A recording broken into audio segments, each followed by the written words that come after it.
Shrimati CK ആശ. Sir, കേരളത്തിൽ വ്യവസായ സൗഹൃദ അന്തരീക്ഷം സൃഷ്ടിക്കുന്നതിനുള്ള കർമ്മ പദ്ധതി വിഭാവനം ചെയ്തതിൻ്റെ അടിസ്ഥാനത്തിൽ കേരളത്തിൽ വ്യവസായങ്ങളൊന്നും നടക്കില്ല എന്നതിൽ നിന്ന് മാറി കേരളത്തിൽ എല്ലാം സാധ്യമാകുന്നതിലേക്ക് വ്യവസായികളുടെയും പൊതുസമൂഹത്തിൻ്റെയും കാഴ്ചപ്പാടിനെ മാറ്റിയെടുക്കാൻ സാധിച്ചതിൽ സർക്കാരിനെയും മന്ത്രിയെയും അഭിനന്ദിക്കുകയാണ്. ഈ അവസരത്തിൽ കേരള ബ്രാൻഡിങ്ങിലൂടെ വിപണിയും ഗുണനിലവാരവും ഉറപ്പാക്കി ഉൽപ്പാദകനെയും ഉപഭോക്താവിനെയും സംരക്ഷിക്കുവാൻ നടപടി സ്വീകരിച്ചിട്ടുണ്ടോ? കേരളത്തിൽ ഉൽപ്പാദിപ്പിക്കുന്ന എല്ലാ ഉൽപ്പന്നങ്ങളെയും കേരള ബ്രാൻഡിങ്ങിലേക്ക് കൊണ്ടുവരുന്നതിനായി പ്രോട്ടോകോൾ രൂപകൽപ്പന ചെയ്യുവാൻ നമുക്ക് സാധിക്കുമോ? നേരത്തെ പറഞ്ഞപ്പോൾ എല്ലാ വകുപ്പുകളുടെയും ഏകോപനം നമുക്ക് ഈ മികവിൻ നേട്ടം കൈവരിക്കുന്നതിന് സഹായിച്ച കാര്യം സൂചിപ്പിക്കുകയുണ്ടായി. അതേപോലെ തന്നെ എല്ലാ സംരംഭക സംഘടനകളും ഇപ്പോൾ FICCI, CIA, Kerala small scale industries association, TiE, ഇങ്ങനെയുള്ള എല്ലാ സംഘടനകളും നമ്മളുമായി സഹകരിക്കുകയുണ്ടായി. പിന്നെ അതോടൊപ്പം തന്നെ ട്രേഡ് യൂണിയനുകൾ, എല്ലാ പ്രധാന ട്രേഡ് യൂണിയനുകളുടെ യോഗം പല ഘട്ടങ്ങളിലും വിളിച്ചു ചേർത്തിരുന്നു. അവരുടെ ഈ നല്ല സഹകരണം നമുക്ക് ഈ നേട്ടം കൈവരിക്കുന്നതിന് സഹായകരമായി. കക്ഷി രാഷ്ട്രീയത്തിന് അതീതമായി എല്ലാവരും തന്നെ, എല്ലാ MLA മാരും അവരവരുടെ മണ്ഡലങ്ങളിൽ ഇത്തരം പ്രവർത്തനങ്ങൾ ഏകോപിപ്പിക്കുന്ന നേതൃത്വം നൽകിയിട്ടുണ്ട്.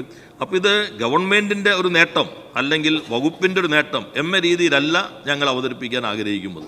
ഇത് കേരളത്തിൻ്റെ ഒരു നേട്ടമാണ്. കേരളം മാറിയിരിക്കുന്നു, കേരളത്തിൽ നല്ലൊരു അന്തരീക്ഷം വന്നിരിക്കുന്നു. അതുകൊണ്ട് ഭാവി തലമുറയ്ക്ക് വേണ്ടി നമ്മളെല്ലാവരും ഈ കേരളത്തെ ലോകത്തിന് മുൻപിൽ അവതരിപ്പിക്കാൻ കഴിഞ്ഞാൽ കുറേ കൂടി നമുക്ക് നിക്ഷേപങ്ങൾ ആർജിക്കാൻ കഴിയും. ബഹുമാനീയ അംഗം ഇവിടെ ചൂണ്ടിക്കാട്ടിയത് കമ്പോളത്തിനകത്ത് ഇത്തരം ഉൽപ്പന്നങ്ങൾക്ക് എങ്ങനെ ഒന്നുകൂടി ഒരു സാധ്യത ഉറപ്പുവരുത്താൻ കഴിയും. അതിന് ഗവൺമെൻറ് കണ്ടിട്ടുള്ള മാർഗങ്ങളിലൊന്നാണ് കേരള ബ്രാൻഡ് എന്നുള്ളത്. കേരളത്തിൻ്റെ ബ്രാൻഡ് നൽകുന്നതിന് വേണ്ടി ഇപ്പോൾ നന്മ എന്നൊരു ബ്രാൻഡ് നമ്മൾ അംഗീകരിച്ചിട്ടുണ്ട്. 2 ഘടകങ്ങളാണ് അതിനകത്ത് വരുന്നത്. ഒന്ന് ക്വാളിറ്റി, 2 എത്തിക്സ്. ക്വാളിറ്റി ഇപ്പോൾ നമ്മളല്ല, അതിനെ സംബന്ധിച്ച് അംഗീകാരം നൽകാൻ റെഗുലേറ്ററി ആയിട്ടുള്ള നിരവധി ഏജൻസികളുണ്ട്. ആ ഏജൻസികളുടെ സർട്ടിഫിക്കേഷൻ നിർബന്ധമായിരിക്കും. 2 എത്തിക്കലിനകത്ത് അതിനകത്ത് എത്ര സ്ത്രീകളുടെ വർക്ക് ഫോഴ്സിനകത്ത് എത്ര % സ്ത്രീകളുണ്ട്, ബാലവേല ഒഴിവാക്കിയിട്ടുണ്ടോ, അതുപോലെ പാരിസ്ഥിതികമായിട്ടുള്ള അന്തരീക്ഷം എങ്ങനെയാണ്, ഇങ്ങനെ കുറച്ച് എത്തിക്കൽ പാരാമീറ്റേഴ്സും അതിനകത്ത് ഉൾപ്പെടുത്തിയിട്ടുണ്ട്. ഇവ രണ്ടും ഉൾപ്പെടുത്തിയിട്ടുള്ള ഒരു പ്രോട്ടോക്കോളാണ് തയ്യാറാക്കിയിട്ടുള്ളത്. അതിൻ്റെ അടിസ്ഥാനത്തിൽ ആദ്യഘട്ടത്തിൽ വെളിച്ചെണ്ണയ്ക്കാണ് അനുമതി നൽകിയിട്ടുള്ളത്. നേരത്തെ തമിഴ്നാട്ടിനകത്തൊരു ഗ്രാമം തന്നെ, വെളിച്ചെണ്ണ മില്ലുകളുടെ ഗ്രാമം, കേരളത്തിൽ പുതിയ മില്ലുകൾ ആരംഭിച്ചതിൻ്റെ ഭാഗമായി 5% ഉൽപ്പാദന ശേഷിയിലേക്ക് ചുരുങ്ങി എന്നുള്ളത് മലയാള മനോരമയുടെ തന്നെ ഓൺലൈൻ പോർട്ടൽ അവർ റിപ്പോർട്ട് ചെയ്യുകയുണ്ടായി. 95% പ്രൊഡക്ഷൻ കുറയ്ക്കേണ്ടി വന്നു. 1000-ലധികം ചെറിയ മില്ലുകൾ കേരളത്തിൽ വന്നു. അപ്പോൾ നമ്മളിപ്പോൾ ആദ്യത്തെ ഘട്ടമായി 4 മില്ലുകൾക്ക് ഈ പ്രോട്ടോകോൾ അനുസരിച്ച് 4 ഉൽപ്പന്നങ്ങൾക്ക് ഇപ്പോൾ നന്മ ബ്രാൻഡ് നൽകിയിട്ടുണ്ട്. മറ്റുൽപ്പന്നങ്ങൾക്കും ഇതേ ബ്രാൻഡ് നൽകുകയാണ്.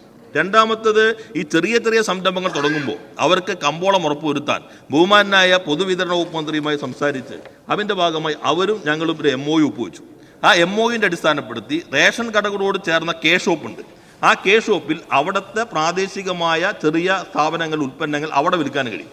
അങ്ങനെ 10 കോടി രൂപയിലധികം വിൽപ്പന സ്റ്റോർ വഴി നമ്മുടെ പ്രാദേശിക സമ്പന്നർക്ക് ഉണ്ടായി എന്ന കാര്യം ഞാൻ ഈ സഭയുടെ ശ്രദ്ധയിൽപ്പെടുത്തുകയാണ്. ഇതുകൂടാതെ ഓൺലൈൻ മാർക്കറ്റിങ്ങിന് ഇത്തരം സംരംഭങ്ങൾക്ക് ആവശ്യമായി പിന്തുണ നൽകുന്നുണ്ട്.